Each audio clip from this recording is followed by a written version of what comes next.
Okay, but where did the window? Oh, can I close this other window? Yeah.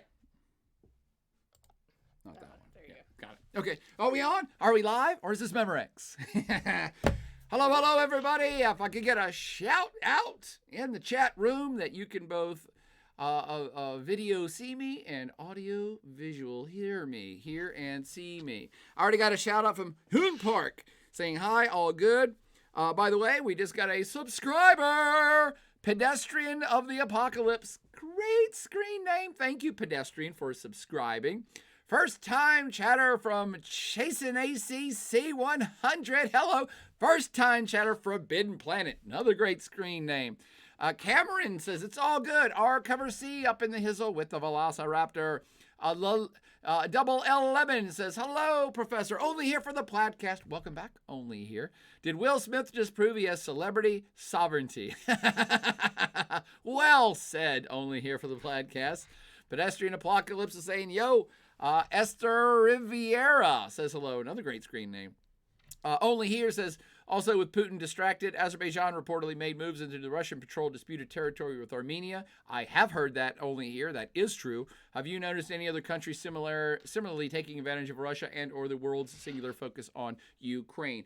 Perhaps only China, but China hasn't done anything. But China is certainly working over different strategies of things they may or may not do. Based on what's going on in Russia, which that's perhaps too easy of an answer only here for the podcast. Every country is recalibrating their foreign policy and things they may or may not do based on how this little war of Putin's ends up. The answer is not good for anyone in Ukraine, and quite frankly, not that good for anyone living in Russia either. As I've referenced in former Monday night Plaidcasts, Vladimir is now the state. He is the state. He controls all information, all policy decisions, everything. I am the state. I think Napoleon said that first, and that's what Vladimir's doing in Russia. And when he is the state, he does not need to have anybody else's opinion, nor is he going to have anyone else have an opinion. And so the crackdown on dissent in Russia just got a billion times worse than it had been for the last 20 years. You're likely to see the Russian misery of the average human rise significantly, but you'll never really hear about it because they're not allowed to talk and they don't get any news. So just a bad scene all the way around for this Putin invasion of Ukraine. However, there are winners, and that's what we're here to talk about tonight. There's going to be winners. And the winners that I am pointing out for tonight's little episode are mostly in America. And that may sound weird, but I'm going to make a case that hopefully will intrigue you and whet your appetite, whet your curiosity to go learn more. Hoon Park's shouting out that Abramovich and another person got poisoned. We don't really know if that's the Russians yet at all, though that is their MA, or MO, I should say. It's too early to call this poisoning thing, Hoon Park. They could have just ate some bad fish together, but we'll see. Let's see. Our cover says he is the Synod. Emily says, unlimited power! Boogie Boy in the house, autocrat of Russia. First time chatter from Laxic. Laxic? I like that. NGLI kind of side with Putin on this one. What? Side with Putin on what particular issue? Laxic. First time chatter from I'm Wilbur. I'm Wilbur says, hey, Professor. I love that screen name, too. I just love the name Wilbur. Esther Riviera is chiming back in. Who in America is going to be a winner? Let's ask you all. I see Mac User saying the natural gas companies, of course. Boom! Well played, Mac User. I'm going to reference that one. Vikram Tawari says it looks like peace between Russia and Ukraine can be seen in the horizon. Your prediction seems to be right on. Putin is going to take over the Black Sea area of Ukraine to cover his trade routes. Boom, Vikram. Thank you for reinforcing the fact that I was likely correct. It's still too early to call, but it could be. Laxic donated his left testicle. Park says defense companies will also be winners. Boom! Or Lockheed and Raytheon. I love this chat. I love these people. I love Twitch. I love coming together on Monday evenings to talk with smart people who have more to say on these topics than I even do. So far, you're picking up on my theme of who the winners are in all of this stuff, and you're 2 for 2. Let's go to the video, though, Fred. And by video, I mean, let's go to presentation and see what's up. Oh, first-time chatter from I Eats Furbies.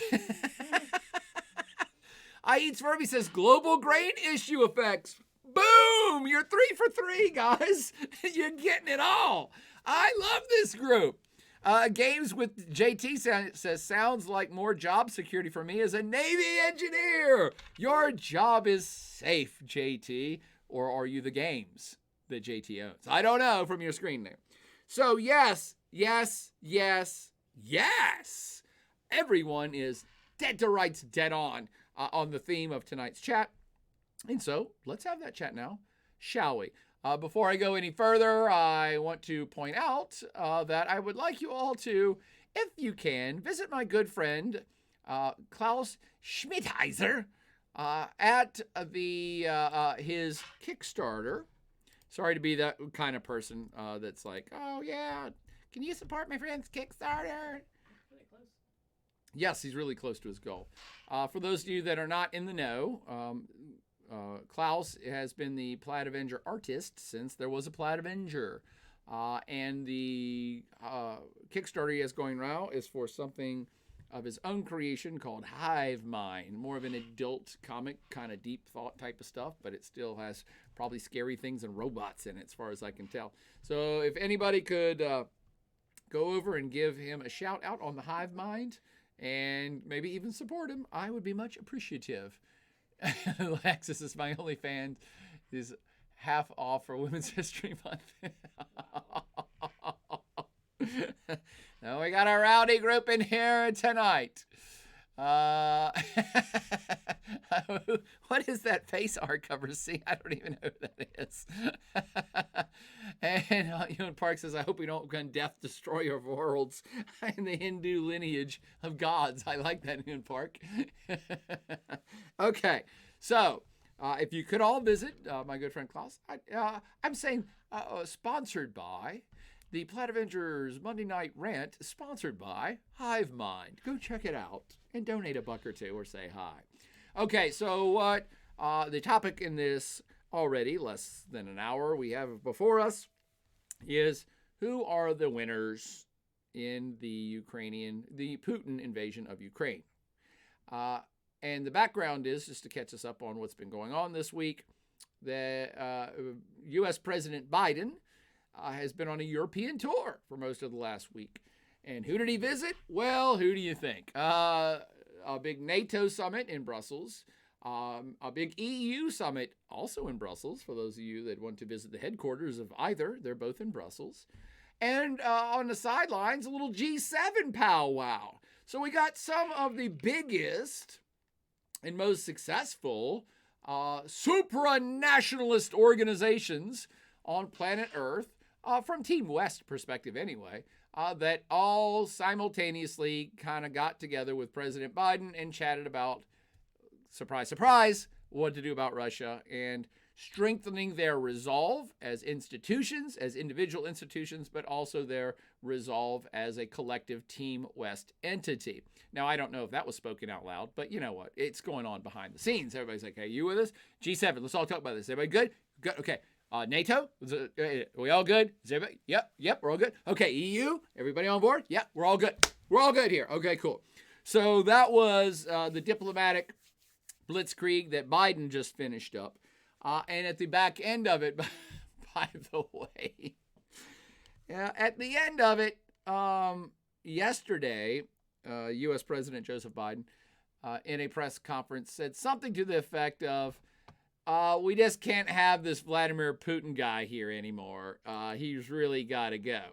And the subtext here is Putin, quote, cannot remain in power, he said in a press conference, that caught the internet on fire. Broke the internet. I hate that phrase. It's so stupid. But reverberated instantly around the world when he said the Russian president cannot remain in power. He said his whole thing, his ad-libbed words were, "For God's sakes, this man cannot remain in power." This was, again, a firestorm on the press's part, which that's what they do. They sell newspapers, so everybody makes a big deal out of it. It's like, oh my God, is he saying they're going to assassinate Putin? Or are they changing U.S. foreign policy? Are they going to invade Russia? Are they getting ready to bomb? And it's like, no, they're not going to. He's an old dude. He's an old dude who lived through like all the wars of the 20th century, at least the ones in the United States are involved in. And he was alive and a congressperson throughout the entire Cold War. And so he's an old white man who lived through the Cold War. You got to give him a little bit of, give him a little bit of line here. He's just speaking passionately from the gut, saying, "I really hate this freaking guy." I mean, that's my translation. I hate this freaking guy, Putin. He's got to go. It's just not going to work out. I got a first-time chatter from Bluto Blatarski. Thank you so much, Bluto Blatarski. I saw that I had a new follower named Bluto Blatarski, and on name alone, I wanted to thank you for following me and for joining this chat. And obviously, Bluto is no fan of Biden, but that's a political opinion. I'm fine with all your opinions. I just love your screen name. For those who don't know what that screen name means, in fact, does anybody know what that screen name means? Bluto Blatarski, besides Bluto himself. Can anybody tell me what that reference is? And I can give you a hint. I'm going to quote Dean Wormer right now. Mr. Blutowski, 0.0.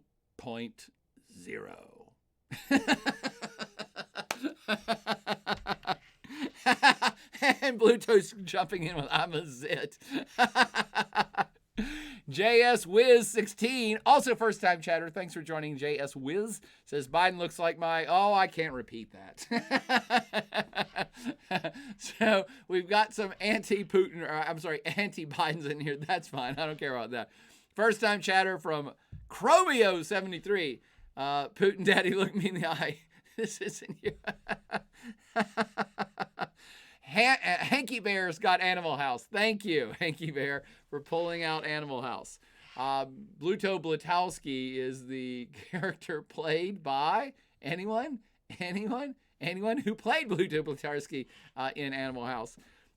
Burkus chimes in. Let's not forget Biden basically said that if Russia uses nukes or chemical weapons, we're going to war. Respond in kind, in quotes. I'm not sure why he said that. That was way more inflammatory than making fun of Putin. You can make fun of people all the time. Bluto Blatarski and others are making fun of Biden right now. Making fun or saying, I don't like this person, or they suck, or I wish they'd get out of office. That's just words. Saying, a head of state saying, if you use a chemical weapon, we're going to use one on you. That's like, whoa, okay. Now that's inflammatory. That can be taken multiple ways, and none of them are good. First time chatter from Sample but Cooler. Sample but Cooler says lean background. Thank you. And Chromeo says drop me in Ukraine with a pack of Trulies. TI-84. Oh my God. This chat room is spiraling out of control, and I love it. Wow.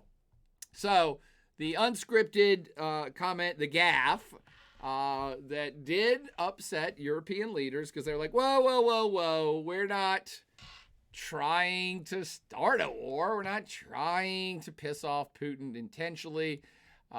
With a personal comment, the French president in particular wants to keep the dialogue open. The Turkish president wants to keep the dialogue open.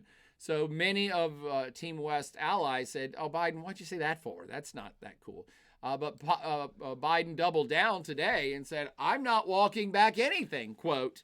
Biden defends comment that Putin can't stay in power, U.S. politics as it happened. And as I just explained, Biden basically said, look, I just don't like the guy. I was talking from the gut.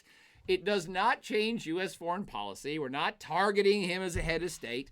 I think he should have followed up and said something to the effect of, no one could kill this guy if they wanted to, unless it's the Russians themselves. Now, that would have been an interesting thing to say. But Putin is likely the richest human on planet Earth, and likely the richest human on planet Earth throughout all history. Unless you count the popes at certain points, I guess, adjusting for GDP. But he is in 100% control of one of the biggest militaries on planet Earth. He has a devoted guard to him, and people are terrified of him. He ain't going anywhere. He's not going to get out of power, not easily. And he's not going to be taken out by anybody unless it's an insider. Nobody from outside of Russia can do it. Has got to be an insider. Maybe, Angus throws a good one and throw in Will Smith too. Maybe Will Smith can go smack some sense into Vladimir Putin. We are getting nowhere tonight in this chat, and I'm loving it. Helen Park says he's got the Royal Guards from Star Wars. Angus says they ain't got his yacht yet, though. So they got one of his yachts somewhere. So, Biden said, look, I was speaking from the gut. We're not changing foreign policy. That was not where that was going. Okay. So the other stories I wanted to get to is that when all of the G7/EU/NATO powwows were going on, they really did reinforce that all these entities and all the member states within those entities are unified.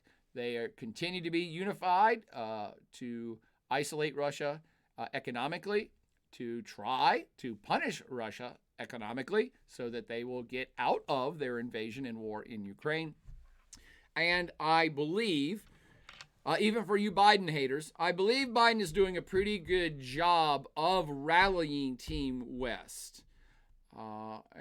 Because, and let's just be frank, and I don't mind offending you if you're Trump fans, just try to envision if Trump had won and was in office right now, how different things might be, because former President Trump did not like NATO. Former President Trump did not like the Europeans that much. Former President Trump was America first, not really so worried about our allies. So that what a difference a world leader will make, and whether you like Joe Biden or not, and whether you believe what he's doing is right or not, I am suggesting he's doing a good job pushing the United States agenda, or his agenda, and unifying Team West more so than Team West has been unified for about at least 20 years. One could expand it to 30 since the end of the Cold War. So this is, again, this is just an assessment. It's not promoting an opinion or a concept. He is doing a pretty good job unifying Team West, something that other presidents and other leaders of other countries have not done well for the last 20 years. Take that as you see fit. And the proof in the pudding, today, the Team West, I love it now they just call it Russia and West, at odds over gas payments in rubles. Vladimir Putin last week said, can somebody who understands money and finances explain this to me, by the way, in the chat room? Vladimir Putin came out and said, anybody buying natural gas or oil from us in Europe has to pay in rubles. So obviously that's punitive in some way, but I don't understand how that's punitive. Can any of you all explain that to me? So Putin said, you must pay in rubles. And Team West came out today and said, we're not going to. Lakic says rubles are worth less than V-Bucks. Oh, my God. Hoon Park says, isn't that like Gaddafi's oil standard? I think that's a good analogy, Hoon Park.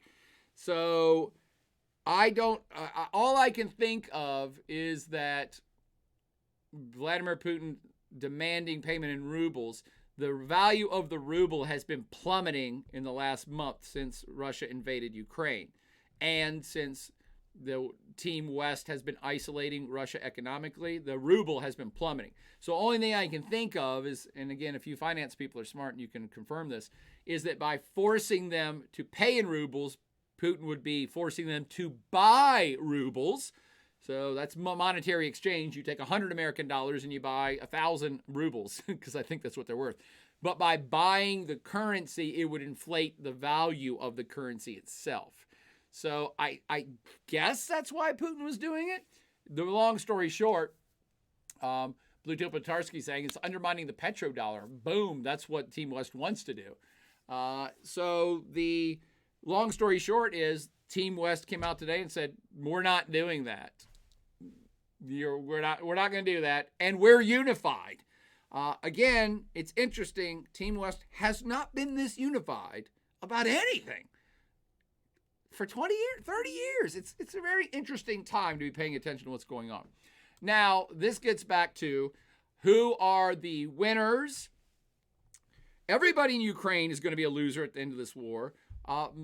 Perhaps everyone in Russia is going to be a loser at the end of this war as Putin cracks down on internal dissent and makes people's lives miserable, more miserable. And lots of Russian soldiers are dying in Ukraine, so their families ain't happy either. So there's no winners in Russia or Ukraine at the end of this, however it ends. Even if it ends with Vladimir Putin taking over Ukraine, now they're going to have tens of thousands of troops stationed there permanently to put down internal revolt and rebellion. There's no winning here now. Putin can technically take over Ukraine, but there ain't going to be no winning. He, in less than a month, has turned this into an easy rout of Ukraine, and he's turned it into Russia's invasion of Afghanistan in 1979. Of course, Russia could take over Afghanistan, and they had to keep taking it over every day for 10 years until they were exhausted by the effort. So that is what's going on in the sidelines, all right? Back to everyone's losing there. Who's winning then? Who is a winner here? Most of you have already fired off, or some of you already fired off some of my big ones. The U.S. defense industry is a big winner in this war already. Because as far as I can tell, and I've now prepped you, NATO is united. EU is united. The G7 are united. You have now a collective group of people and countries and international institutions which are solidifying their opinion that the Cold War is back on. Cold War Part Deuce. The double deuce is back, and I agree with that opinion. I believe the Cold War is back on. Cold War Part 2 is on, and it will likely last at least the rest of my lifetime, if not the rest of your lifetime, depending on how old you are. So those of you that didn't live through the first Cold War, what this means for the defense industry is dollar bills, y'all. Because the Cold War never went hot because both sides were armed to the teeth and had tons of nuclear weapons on top of being armed to the teeth with everything else. And so it was a face-off that everyone knew no side could win, so therefore no one started the war. Ever since the Cold War ended, let's call it 1989, 1990, 1991, ever since then, I won't say things have been slacking off, but certainly they have crept downward. The United States hasn't made any new nuclear weapons as far as I know.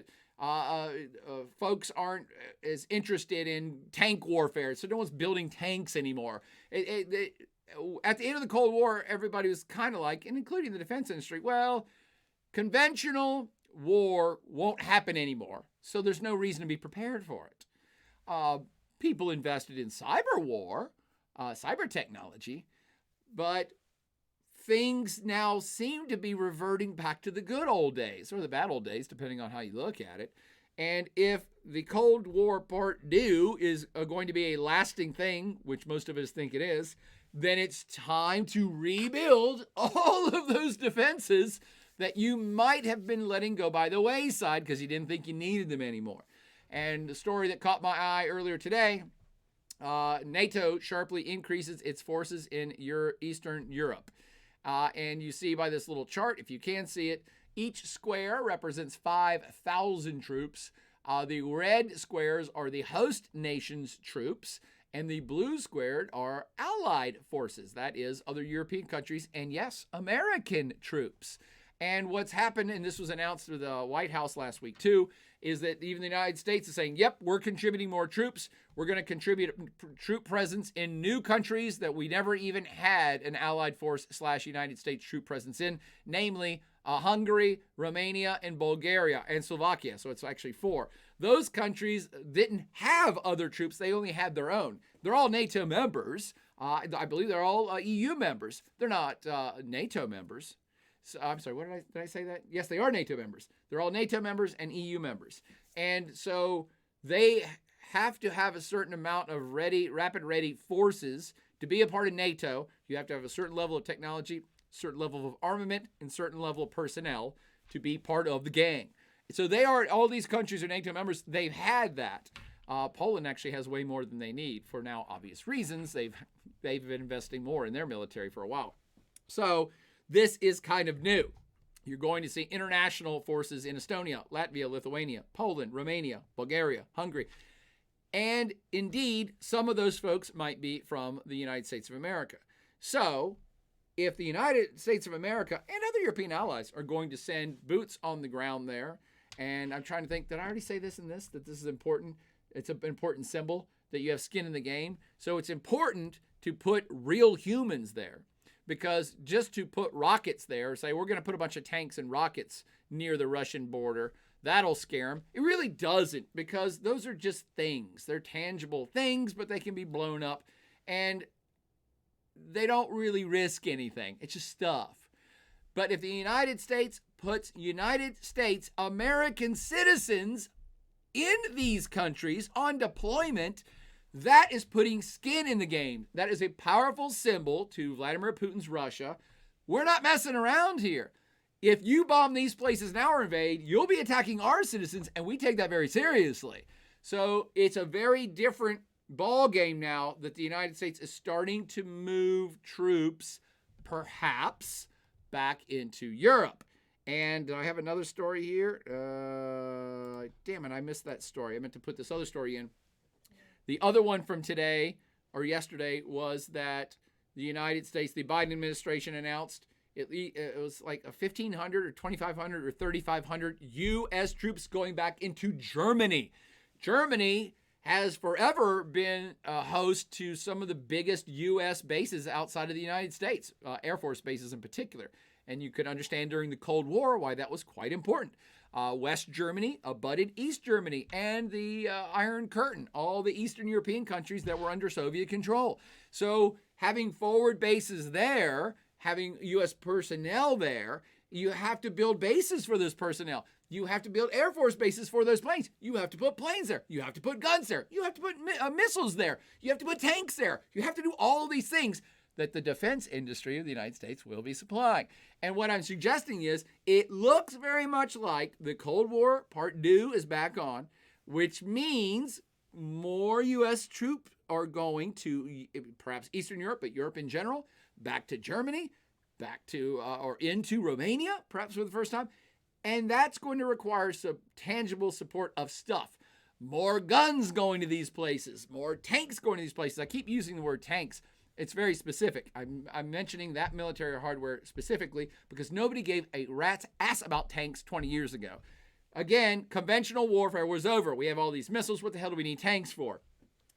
What military in their right mind would build up a big tank brigade because no one's ever going to use them again? We can just use missiles to blow up your tanks. Funny how history is starting to repeat itself because the Russian invasion of Ukraine is heavily dependent upon tanks. And so I got to think that means the United States and European allies are going to start rebuilding tanks. Russia has a huge tank force. So all bets are off. We're going back to the future or just back in time.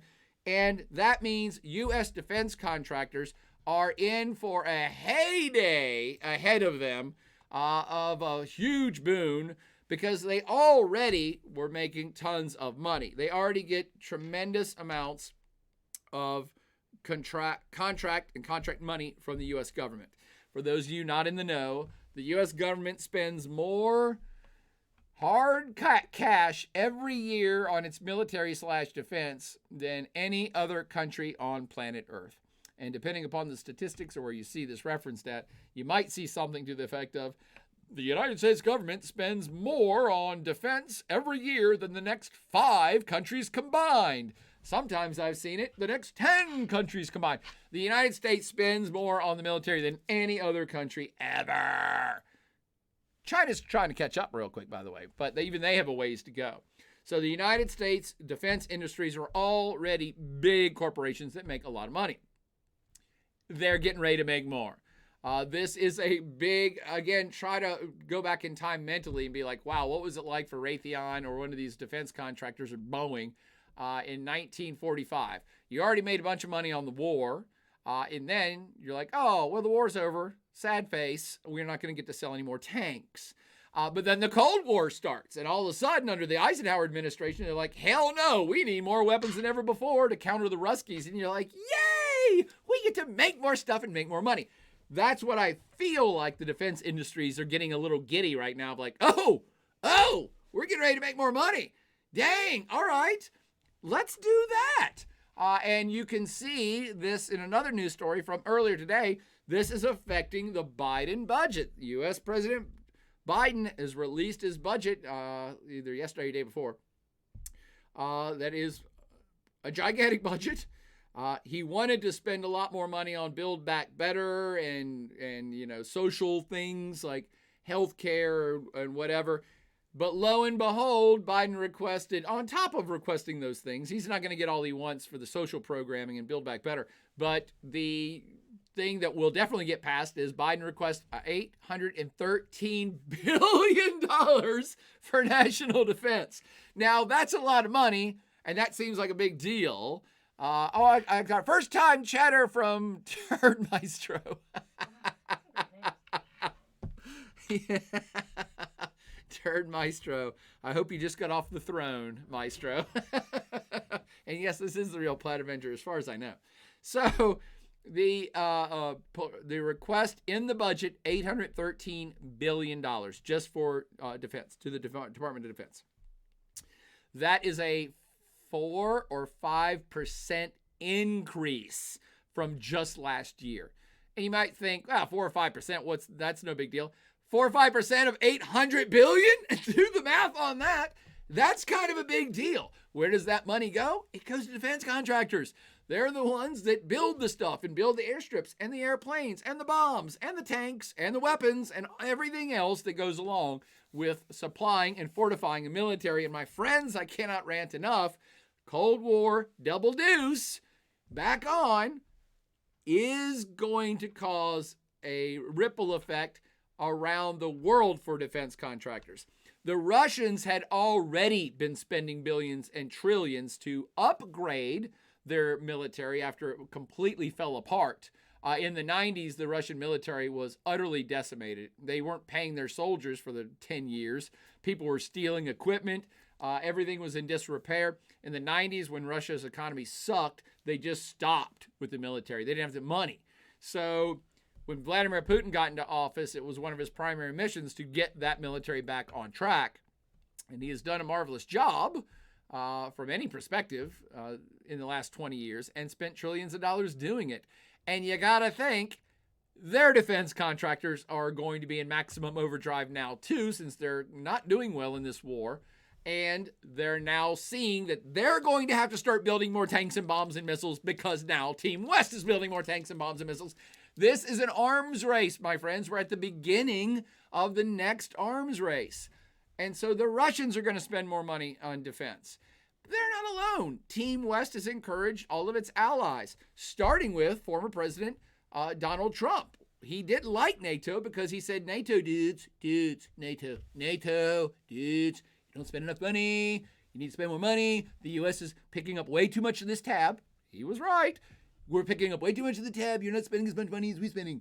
So, how was that for a Trump accent, by the way? I don't even know if that's close. So, what you're seeing now that the Team West is galvanized is that the French are likely going to spend more on defense. The British are going to spend more on defense. The Czech Republic is certainly going to spend more on defense. Poland's going to bend over backwards spending more on defense. So defense contractors across Team West are dollar bills going to be raining down.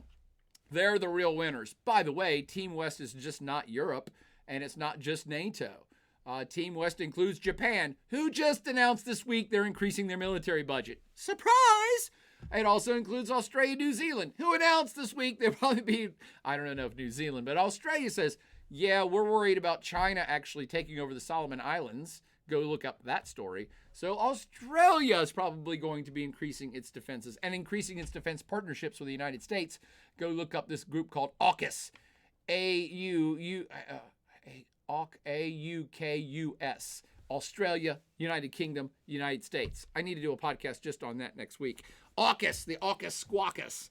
So things are moving and hustling in defense industries all around Team West and Russia itself. And China was already spending trillions to try to catch up with the United States. So if you have any spare money laying around in your bank account, I am not a financial advisor, nor do I play one on TV. But as your fake financial advisor, I advise you to invest in defense companies. If you want your money to double in your lifetime or triple, it's a safe bet. And if anybody in the chat room has any recommendations for particular conglomerate stocks that pull together multiple defense contracting companies, I would love to have your advice because I suck at investment advice. I just can't see how any of these defense contractors are going to not make money in the coming years / decades due to the dusting off of the Cold War. First time chatter from Gokies. How have I never heard that before? That's a good one. Gokies. Gokies 27. When do we think the Russian situation will end and what is going to happen next? No idea, Goki. That's an easy one to answer.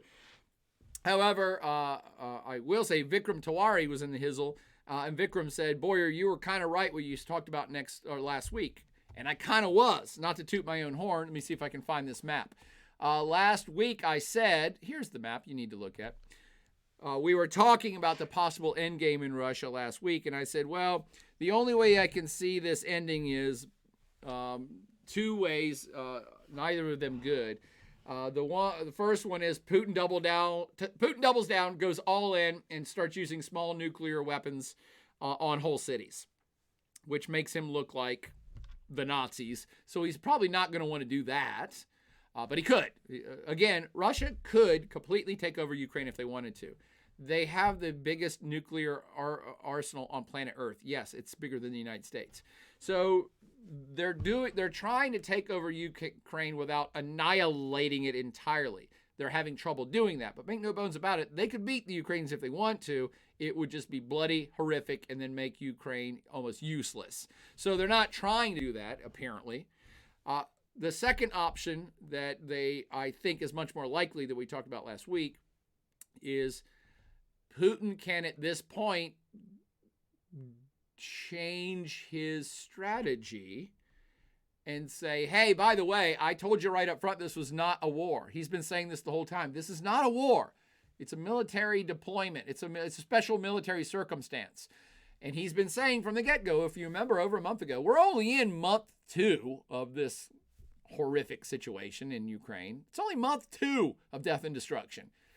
And a month and a half ago to 2 months ago to 3 months ago, if you remember, Vladimir Putin was saying, we probably need to go save Russians. There's ethnic Russian people in Luhansk and Donetsk, those eastern provinces of Ukraine, and there's Russians there, and they're being picked on, and they're being tortured, and there's a genocide. He used the word. There's a Russian genocide occurring, and that's why he was using the shout out to Nazis as part of the reason why he was going to invade. He was saying, well, we have to go stop all the Nazis in Ukraine who are trying to commit genocide against Russians. I have to go save the Russians. I don't have a choice. I have to save the Russians. I'm the Slavic savior. A phrase I coined last week that I'm surprised news outlets haven't picked up. The Slavic savior. He has to go save the Russians. from death and destruction in Luhansk and Donetsk, those eastern provinces. Those are the ones where Russia has been supporting rebel activity, maybe outright. There might have been Russian troops there the whole damn time. And so the end game that I now see where Putin can save face is to say, oh, we're done. Okay, we're done. We knocked out enough of the Ukrainian military so that the Nazis can't come get us, which of course is nonsense. But hey, he controls the news in his country. So he can say, we knocked out enough of the Ukrainian military that they will not be a threat to the Russian citizens, ethnic Russians in Luhansk and Donetsk. And by the way, we already recognize that Luhansk and Donetsk are independent, and we've already recognized them as sovereign. And by the way, we already did the same thing to the Crimean Peninsula. And by the way, we also control the coast around the Black Sea. So, mission accomplished. This is what Putin will say. Mission accomplished. We now control the areas with ethnic Russian people in it, that we have saved them, and that's all we came to do because I'm the Slavic savior. I am Russian Jesus, and I have saved my people.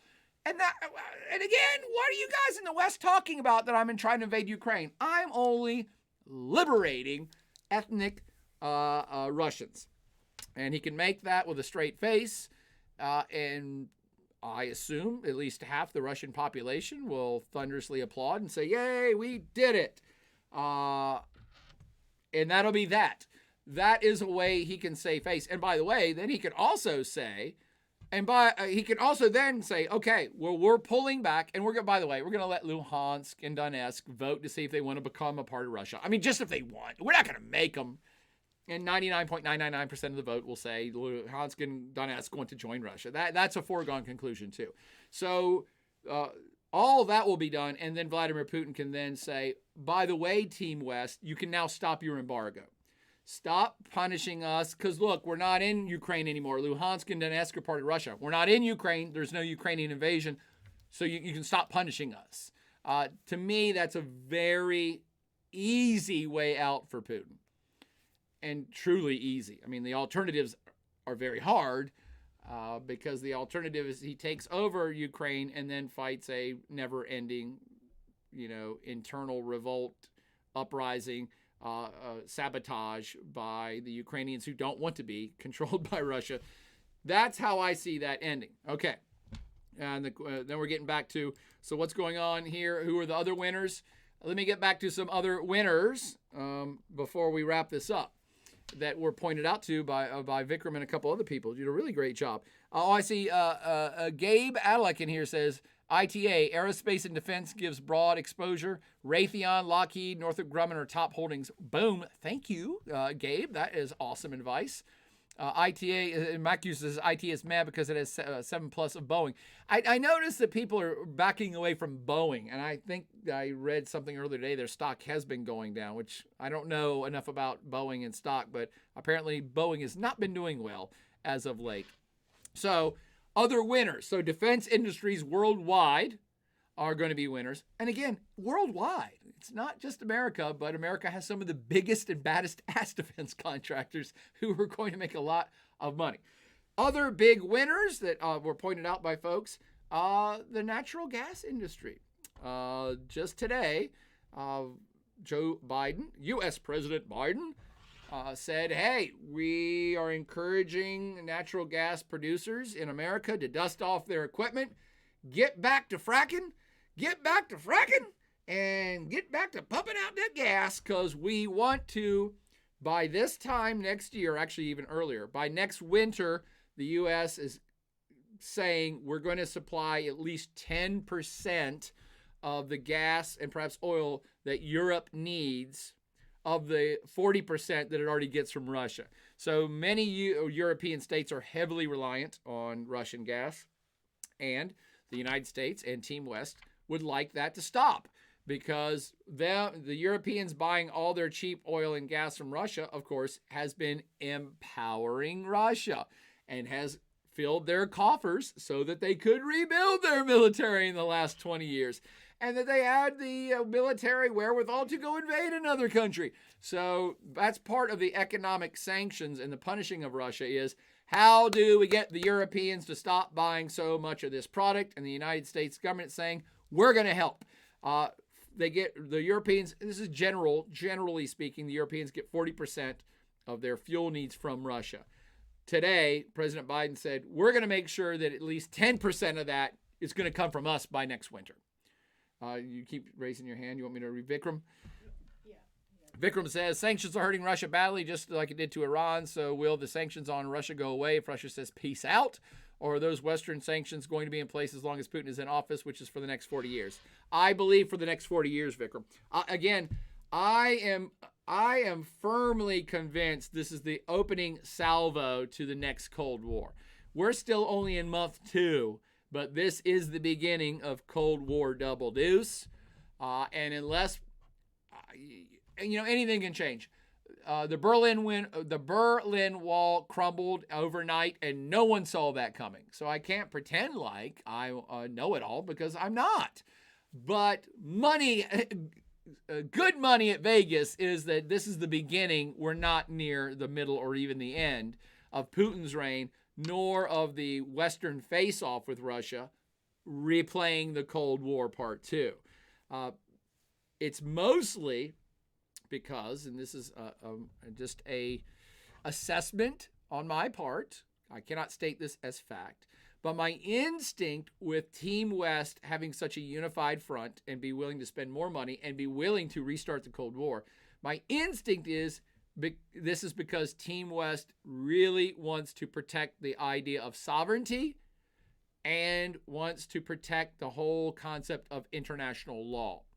And right now, Russia's invasion of Ukraine throws both of those out the window. And Team West, the creators of the international order of international law, Team West is the impetus behind the United Nations. All of this is started up after World War II. And after World War II, Team West and other entities were like, well, let's not do that again. That's why we said, let's all come together. Let's have a United Nations. Let's form trade organizations that settle trade disputes between countries like the WTO.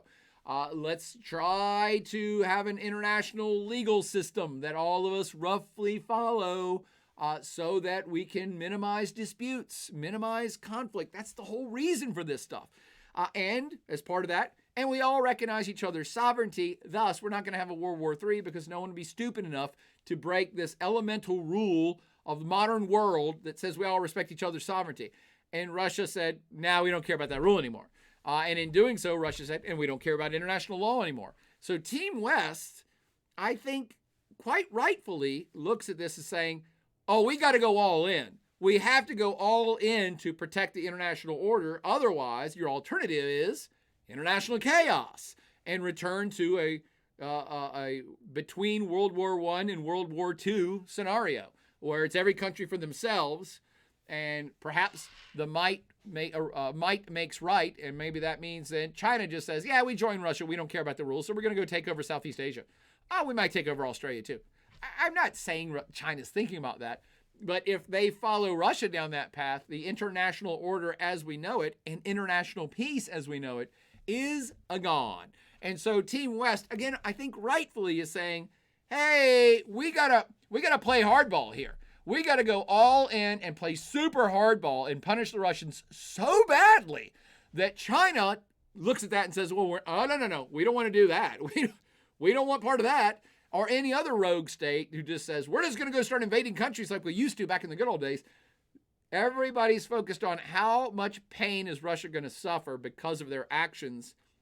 And Team West's intention is to make it so painful that no other countries want to follow Russia down that road of international chaos.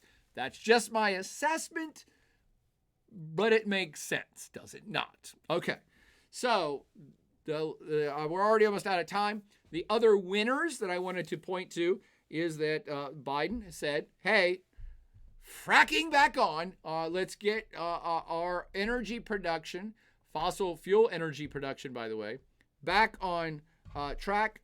This is very interesting because President Biden and the Democrats in general are very progressive when it comes to energy. everybody's been talking about and pushing for clean energy and alternative energy and solar and wind and electric cars, and that is the future. This is a bit of a retraction. All of a sudden, Biden, who was all about green energy, saying, well, hang on. For geopolitical reasons, we should start pumping more natural gas again to help out our European allies. So I won't say it's an about face, because it's not an about face. It's a change in policy because of geopolitical considerations, not necessarily economic ones, and certainly not environmental ones. So the U.S. will ship more liquefied natural gas to Europe starting next winter. Again, it will not be enough to cover all of Europe's needs, but the world, at least Team West, is going to spend a lot of time in the coming year, the rest of 2022, trying to figure out a realignment of energy in the whole global network. Who's got it? Who could we get it to? The United States will certainly be pushing Saudi Arabia and its other Middle Eastern oil-producing allies to start cranking out way more oil to sell to the Europeans. So you're going to see oil and natural gas have a boon worldwide as things start to realign, and I'm talking energy networks realign, in order to isolate Russia. Russia will still sell to, Russia wants to sell to everybody. But they sell a lot to Europe, and that's what might be changing. The ripple effect of that, by the way, is that China will start getting so much cheap energy because Russia will want to sell, and we'll sell for any price because we need the money. And China will just sit back and be like, cool, we'll pay you half price. We know you got to get rid of it, and your European people ain't buying it no more. So we'll take 1 trillion barrels, but we're only going to pay $35. How about that? And Russia's kind of stuck. If they go down that road, Russia's going to get stuck because China was like, ha, gotcha. You got nowhere else to go with that oil. See how these things ripple out? So energy worldwide, but specifically energy in America is going to win on this because they have now increased their markets and they're being encouraged by the U.S. government to increase those markets. And the last winner, and this is actually also just a hypothetical. I've not really read that many articles about this, but I can't help but think that American farmers are going to end up winning in this. For those of you that don't know, Ukraine has been often named as the breadbasket of Europe. Extremely fertile soils. The black soils of Ukraine are famous throughout history of being ultra rich, and they're huge wheat producers, and I think sugar beet too. And so is Russia. And so you have these two countries that produce a tremendous amount of wheat in particular and beet that they export for money. Well, Ukraine ain't exporting nothing right now. It's hard to till up the wheat when bombs are dropping on you.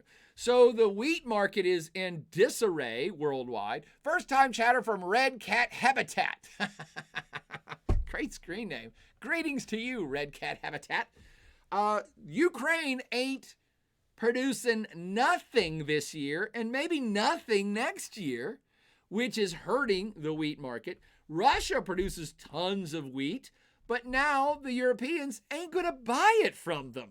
And Team West in general don't want no Russian wheat, just like it don't want no Russian oil, although it has to buy some because they got to have oil. And so you're going to see a recalibration of perhaps the food network, particularly big grains, the ones that are made in or produced and exported out of Russia and Ukraine. All bets are off on how people are going to get their wheat. Again, China's going to get a whole bunch of wheat for really cheap because Russia's going to need to dump it. India will probably get a bunch of cheap wheat from Russia too. But the other Team West countries that are trying to unify economically to bypass Russia, how are they going to get their wheat? Well, there's this little country called the United States that has gigantic agro-business that can create tremendous amount of export-ready grains. We're already the biggest producer of corn on planet Earth. We're one of the biggest producers of wheat on planet Earth. We're one of the biggest producers of rice on planet Earth, believe it or not. We don't even eat that stuff. We just send it to Asia because we don't like it as much as they do. So if you look at what America produces, some of it, rice is a good example, are made almost literally for export. We're like, we can make a bunch. America's a really big country with really big agribusiness. I believe they're going to benefit from this too. They can turn on the old wheat fields real quick. Obviously, I'm not a farmer. I don't know how you turn on a field, but you get my point. I would suggest watching what happens in the U.S. agricultural market, and my prediction is they're going to get money from the U.S. government too to really focus on dusting off the tractors, increasing acreage, and cranking out as much food as possible for the Team West allies, which then, of course, also serves to further undermine the Russian economy that's heavily dependent upon wheat exports. Again, it's all kind of related, and you see where this stuff is going. Those are the winners, the American winners of what's going on in Ukraine. And there are others. But when it comes to food products that are specifically produced in Russia, energy products that are exported heavily out of Russia, and defense industries, all of these entities are looking at likely record profits 1 to 10 years out because of this kind of realignment of the world economy that's isolating Russia out of it. Boom, mic drop. First time chatter from Hi Quinn, K-Win, I think, who asked, will the West attempt to increase their use of alternative forms of energy? Yes, very good comment / question. Hi K-Win. The goal is still for Europe and the United States, although not everybody in the United States, but most Europeans. The goal for most Europeans is to still transition to alternative clean energies. They've already been on that path. A decade before Putin decided to invade Ukraine, Chancellor Angela Merkel of Germany said, we're getting rid of fossil fuels by 2050. We're out. They already had gotten rid of nuclear because they found that too offensive. And so there was already a drive within Germany to move to complete non-fossil fuel energy sources. And other places in Europe, most places in Europe have said, yes, this is the future. It just makes sense from an environmental perspective. By the way, I have always said, stop talking about global warming. Why don't you start talking about that fossil fuels are heavily polluting? We're polluting ourselves. That's not good. I don't want to choke future grandchildren to death with toxic air. So I've always said you should be focusing on pollution in the fight or the movement to get off fossil fuels, not so much global warming, which is kind of unprovable. Anyway, sorry for that side tangent rant. All these folks have been saying we think this is the future for environmental reasons, but also for geopolitical ones. And Vladimir Putin, of all the things that really backfired on him in this Ukrainian invasion, again, Russia still may end up owning Ukraine. But the thing that has backfired on him so badly, he shot himself so badly in the foot, is that him doing this and pissing off all of the West has accelerated Europe's drive to get off of Russian energy. It really was, again, Putin is now so powerful, he's being isolated from reality by the yes men and ass kissers and the royal court around him. So there are likely smart people who knew this but were too afraid to tell him. It's like, look, if you piss off the Europeans, they're already moving towards clean energy. If you piss them off, they'll move faster. Apparently that was not brought up to him. And so that is indeed what's happening. Europe not only is going to defend itself more and strengthen NATO and strengthen its defenses, which will aggravate Putin, they're going to get off of energy reliance on Russia too. And that's a lot of money going into the Russian coffers. So hi, Kwin. Putin didn't think about that. And it's not a good thing for him personally and his country in general, accelerating a move away from fossil fuels. Again, it's almost irony that the United States, the Democrats and liberals have been saying for years, well, we need to be clean energy, and our country's torn about it. And the irony is, and all of a sudden, the Democrats are saying, no, we're going to increase fracking because we want to supply fossil fuels to Europe. So in the U.S., I don't know that it's going to accelerate anything when it comes to the green energy movement, but it certainly is in Europe. And Europe is a much bigger consumer of Russian energy than America is. We get very little, and we really don't need it because America has tons of coal and oil, among other things. Okay. Sorry, that was like when Vikram says buy an ETF called WEAT, WEAT. You can thank me in 1 year when it'll be doubled at least. Cool. Can you email me that, Vikram? Can you email me all of the investment tips you've been sending out? Let's see. Esther Riviera says, thank you for the update on who the American winners are. Thank you, Esther. I'm Wilbur says, huge boost in defense, gas, agriculture, going to be booming for the next few years. I agree, Wilbur. Thank you, Emily. Red Cat Habitat says, can Will Smith slap Putin? I think I actually already referenced that earlier. Just send Will Smith over to get him all straightened out. First time chatter from Jaden. Jaden B says, would you say nuclear is the safest and most efficient form of energy? Oh, that's a bit of a loaded question, Jaden. But I'll give you my opinion. This is an opinion. Yes, it's quite safe. And I'm basing that opinion on the reality that there are nuclear meltdowns which are terrifying. They don't happen that often. Chernobyl, yeah, that was pretty bad. The one in the Yokoshima in Japan, the earthquake, yeah, that was pretty bad. But if you look at the track record of all the energy industries and look at how many nuclear reactors are producing energy now, the accident rate is not that much, and the death rate is not that much. Again, maybe excluding Chernobyl. But even that didn't kill billions. So in the United States, I don't think there's a single death ever attributed to the nuclear energy sector. Not one. So when you start looking at those things, then it's easy to say, yes, nuclear, it's not unsafe. It's the danger of nuclear is that when one thing goes wrong, though, overall it's safe, but it only takes one incident in that industry to cause massive death and disruption and chaos. And so that's the fear of the nuclear energy industry is it doesn't have a lot of room for mistakes. That's why it's scary. So it's still safe, and it is a very efficient form of energy because it's green. People keep skimming over that too. It's green. It does not use fossil fuels. The waste product is really bad. The radioactive waste is problematic, and we haven't figured out how to deal with that effectively yet.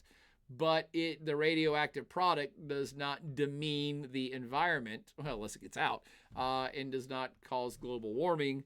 So, yes, there is something to be said about the nuclear energy sector, and we could debate about it in much more detail at another time if you'd like. But that's my general opinion. If you look at the numbers, it's not bad, but it's scary because one accident looks really, really bad and causes way more destruction than a coal mine collapsing. Okay, Burka says drill, baby, drill. Haven't heard that for a while. First time chatter from Southside Ag.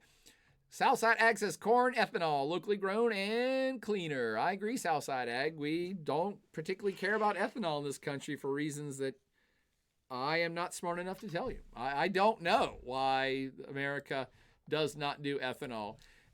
Brazil does, by the way.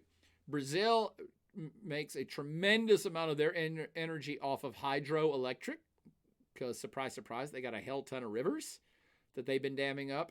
But Brazil also produces a hell ton of sugar, and they are big on ethanol production from that corn and sugar.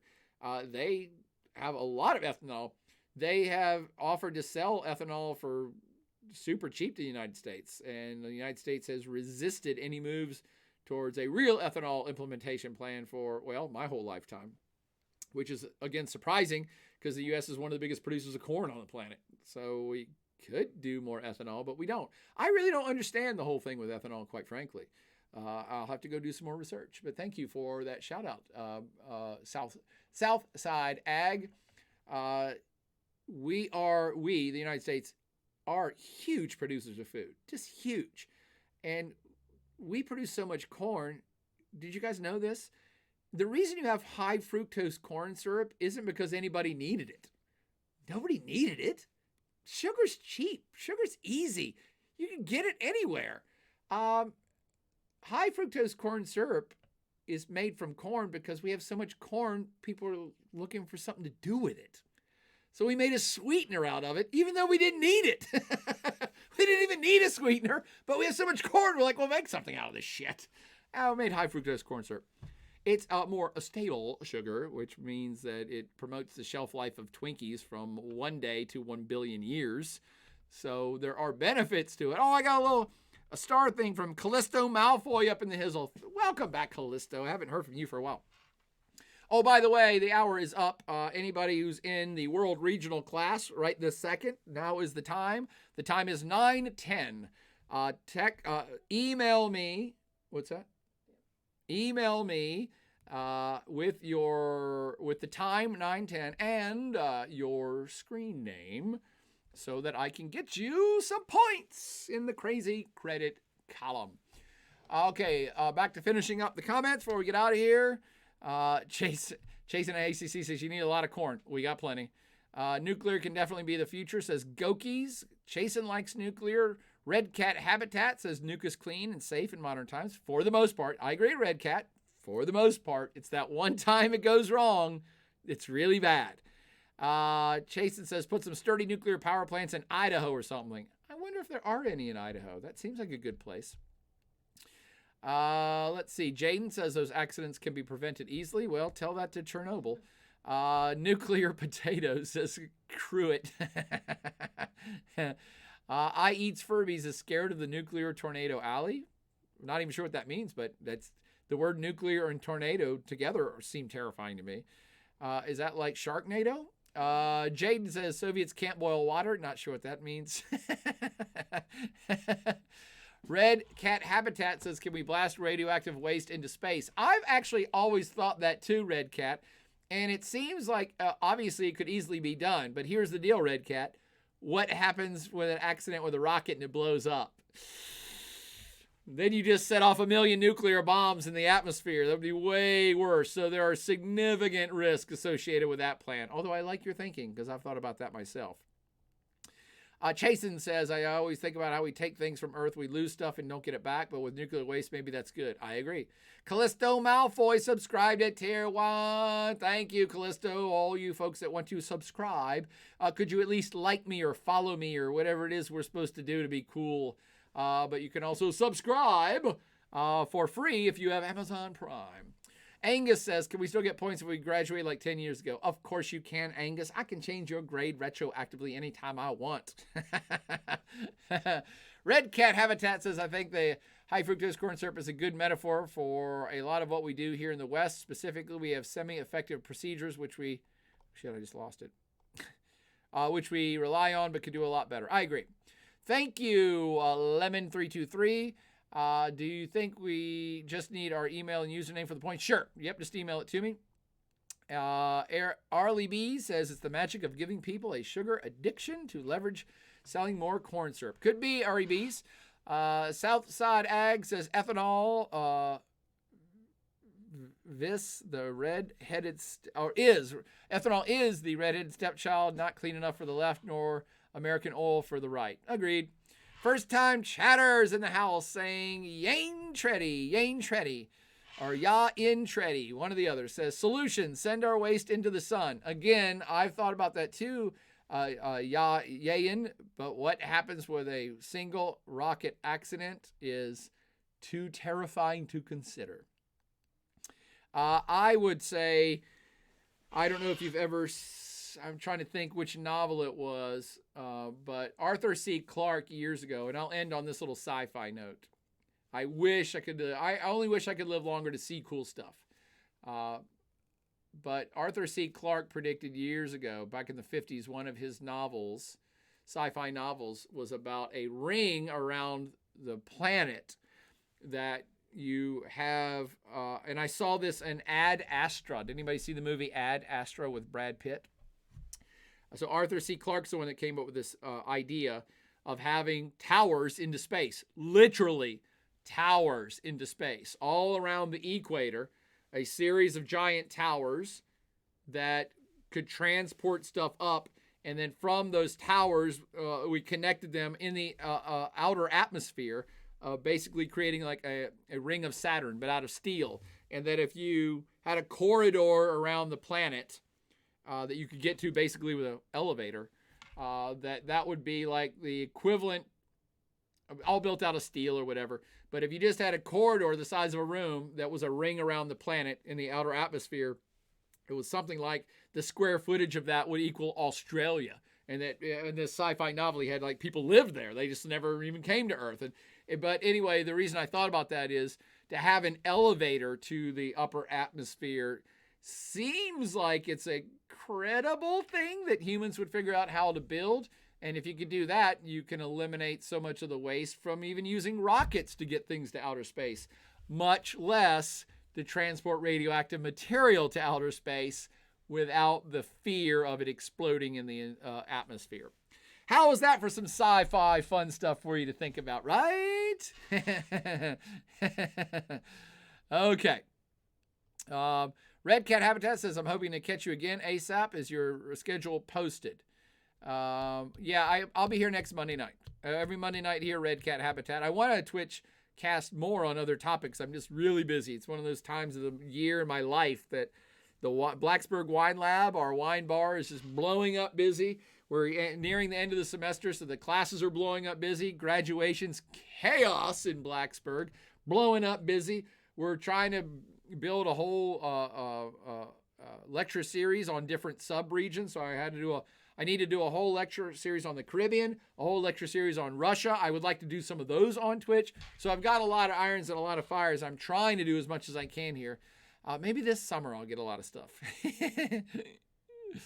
Oh, thank you. You ain't ready. Thank you. You ain't ready for teaching me how to say your screen name. You ain't ready. Let's see. Red Cat's calling out Larry Niven. I don't know, Red Cat. Email me. I'm not even sure who that is. Space Elevators, says Arlie Bees. Book's called Integral Trees. I'll have to check that out.